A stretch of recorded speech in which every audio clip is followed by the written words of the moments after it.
નમસ્કાર વિદ્યાર્થી મિત્રો, હું સ્વાગત કરું છું અમારી આકાશ એકેડમી યુટ્યુબ ચેનલમાં. અને આજે હું તમારી સમક્ષ આઈસીસી ચેમ્પિયન્સ ટ્રોફી 2025 વિશેની સંપૂર્ણ માહિતી રજૂ કરીશ. તો તમે હજી સુધી અમારી આ યુટ્યુબ ચેનલને સબસ્ક્રાઇબ ન કરી હોય તો પ્લીઝ ચેનલને સબસ્ક્રાઇબ કરી લેજો, કે જેથી કરીને તમને આવનારી બધી જ અપડેટ રેગ્યુલર મળી રહે. અને જો તમારે આ વિડીયોની પીડીએફ જોઈતી હોય તો નીચે ડિસ્ક્રિપ્શન બોક્સમાં ટેલિગ્રામ ચેનલની લિંક આપેલી છે, એની ઉપર તમે ક્લિક કરીને આ વિડીયોની પીડીએફ ડાઉનલોડ કરી શકો. તો સૌપ્રથમ આપણે આઈસીસી ચેમ્પિયન્સ ટ્રોફી વિશેની માહિતી મેળવીએ. આઈસીસી ચેમ્પિયન્સ ટ્રોફી સૌપ્રથમ વર્ષ 1998માં બાંગ્લાદેશમાં આયોજિત થઈ હતી. બાંગ્લાદેશમાં 1998માં જે આયોજિત થઈ હતી એમાં સાઉથ આફ્રિકા એટલે કે દક્ષિણ આફ્રિકાની ટીમ જીતી હતી.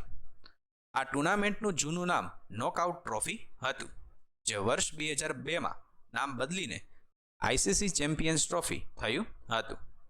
આઈસીસી ચેમ્પિયન્સ ટ્રોફીને મિની વર્લ્ડ કપ પણ કહેવામાં આવે છે. ભારતે આ ટુર્નામેન્ટ વર્ષ 2002, વર્ષ 2013 અને વર્ષ 2025માં જીતી છે. વર્ષ 2002માં ભારત અને શ્રીલંકા એમ બંને ટીમ સંયુક્ત રીતે વિજેતા ઘોષિત થઈ હતી. સૌથી વધુ વખત આ ટ્રોફીનું આયોજન ઇંગ્લેન્ડે કર્યું છે. ઇંગ્લેન્ડે આ ટ્રોફીનું આયોજન વર્ષ 2004, 2013 અને 2017માં કર્યું હતું.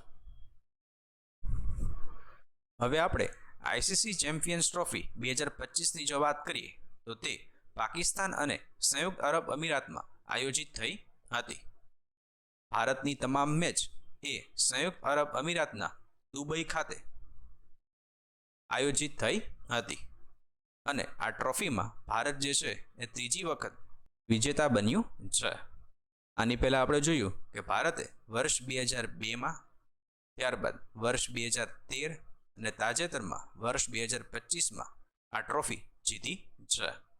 ટ્રોફીનું આ 9મું સંસ્કરણ હતું, જે 19 ફેબ્રુઆરીથી 9 માર્ચ 2025 દરમિયાન આયોજિત થઈ હતી.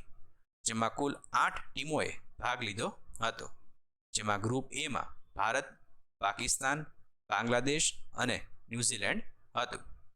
ગ્રુપ બીની જો વાત કરીએ તો તેમાં અફઘાનિસ્તાન, ઓસ્ટ્રેલિયા, ઇંગ્લેન્ડ અને દક્ષિણ આફ્રિકાએ ભાગ લીધો હતો. હવે આ ટ્રોફીનું ઓફિશિયલ સોંગ છે જીતો બાજી ખેલ કે. ત્યારબાદ પ્લેયર ઓફ ધ સિરીઝનો એવોર્ડ રાચિન રવિન્દ્રને. મોસ્ટ રન એટલે કે સૌથી વધારે રન પણ તેમના રહ્યા છે, એ છે 263. અને આ ખેલાડી જે છે એ ન્યૂઝીલેન્ડની ટીમનો છે.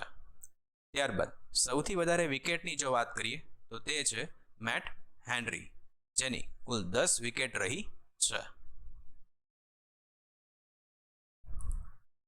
ત્યારબાદ આઈસીસીની જો વાત કરીએ તો તેનું પૂરું નામ થાય ઇન્ટરનેશનલ ક્રિકેટ કાઉન્સિલ. હવે જો તેના જૂના નામની વાત કરવામાં આવે તો વર્ષ 1909થી 1963 દરમિયાન ઇમ્પિરિયલ ક્રિકેટ કોન્ફરન્સ તરીકે ઓળખાતી હતી. ત્યારબાદ વર્ષ 1964થી 1988 દરમિયાન ઇન્ટરનેશનલ ક્રિકેટ કોન્ફરન્સ અને વર્ષ 1989થી ઇન્ટરનેશનલ ક્રિકેટ કાઉન્સિલ તરીકે ઓળખાય છે. તેની સ્થાપના 15 જૂન 1909 દરમિયાન થઈ હતી. તેનું મુખ્ય મથક આવેલું છે દુબઈમાં અને તેના અધ્યક્ષ છે જય શાહ. હવે આપણે મોસ્ટ આઈએમપી ક્વેશ્ચન્સની જો વાત કરીએ તો તેમાં પહેલો ક્વેશ્ચન છે આઈસીસી ચેમ્પિયન્સ ટ્રોફીના 9મા સંસ્કરણનું આયોજન ક્યાં કરવામાં આવ્યું હતું? તો તેના જવાબમાં આવશે પાકિસ્તાન અને સંયુક્ત અરબ અમીરાત, એટલે કે બી અને સી બંને. ત્યારબાદ આઈસીસી ચેમ્પિયન્સ ટ્રોફીની પ્રથમ મેચ કઈ બે ટીમો વચ્ચે રમાઈ હતી? તો તેના જવાબમાં આવશે પાકિસ્તાન અને ન્યૂઝીલેન્ડ, એટલે કે આન્સર બી. આ બંને ટીમ વચ્ચે પ્રથમ મેચ આયોજિત થઈ હતી અને તેમાં ન્યૂઝીલેન્ડ જીત્યું હતું. ત્યારબાદ આઈસીસી ચેમ્પિયન્સ ટ્રોફી 2025માં કુલ કેટલી ટીમે ભાગ લીધો હતો? તેના જવાબમાં આવશે 8. હમણાં આપણે આગળ જોયું, એક તો છે ભારત, ત્યારબાદ New Zealand, Pakistan, Bangladesh, south Africa, Australia, Afghanistan અને ઇંગ્લેન્ડ. આમ કુલ 8 ટીમોએ આ ટ્રોફીમાં ભાગ લીધો હતો. ત્યારબાદ આઈસીસી ચેમ્પિયન્સ ટ્રોફી 2025ના બ્રાન્ડ એમ્બેસેડર કોણ હતું? તો તેના જવાબમાં આવે સરફરાઝ અહેમદ, શેન વોટસન, શિખર ધવન અને ટીમ સાઉદી, એટલે કે આપેલ તમામ. ત્યારબાદ આઈસીસી ચેમ્પિયન્સ ટ્રોફી 2025નું ઓફિશિયલ સોંગ જીતો બાજી ખેલ કે કોના દ્વારા પ્રસ્તુત કરવામાં આવ્યું હતું? તો તેના જવાબમાં આવશે આતિફ અસલમ, એટલે કે આન્સર એ. હવે આતિફ અસલમ જે છે એ હતા સિંગર. ત્યારબાદ અદનાન ધુલ અને અસફંદયાર અસદ એ હતા મ્યુઝિક કમ્પોઝર અને લિરિક્સ.